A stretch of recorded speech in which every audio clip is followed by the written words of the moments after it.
Пушењето е директна причина за голем број на тешки болести. Поврзано е речиси со сите видови на канцер, а лицата кои пушат цигари се во голем процент повеќе изложени на добивањето канцер, кардиоваскуларни и други болести, за разлика од непушачите. Лекарите објаснуваат во која мера пушењето штетно влијае врз здравјето.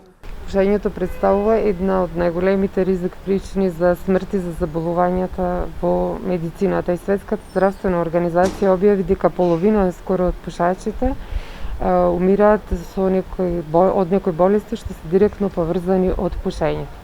Имате статистика дека 8 милиона луѓе во светски рамки ви умираат од болести поврзани со пушењето, од кои 70 со директни причини. Од кога ќе запалите цигара во просторија каде што се наоѓате, уште најмалку 2,5 часа остануваат штетните материи во воздухот, иако ви е отворен прозор.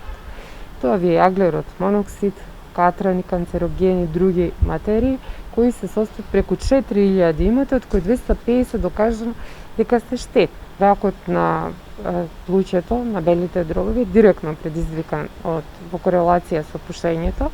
Исто така, сите останати заболувања, како што се заболувања почнувајќи од целиот респираторен тракт, дигестивен тракт, гастроинтестинален тракт, исто така и има докази дека влијаат кај жените поврзани со матката и со дојката ракот, и обструктивните заболувања, астмата, емфиземот, директна корелација имате со статистики.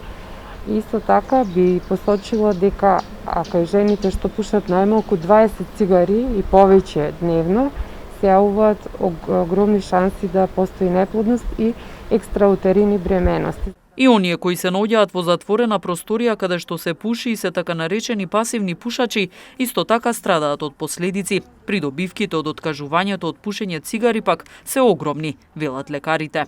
Имате насоки со кои, например, од час во час се менуваат некои параметри. Например, за вас е интересно, би кажала, најмалку 10 години треба за да стане ризикот за заболување на канцер, например на бели дробови, да стане скоро приближно како кај останатите непушачи. Инаку има статистики со кои од 15 години па нагоре ризикот од останатите карциноми исто така директно, значи влијае скоро на сите типови на карциноми, се намалува веројатноста дека тој пациент ќе добие. И би сакала за крај да кажем дека не постои безбедно пушење.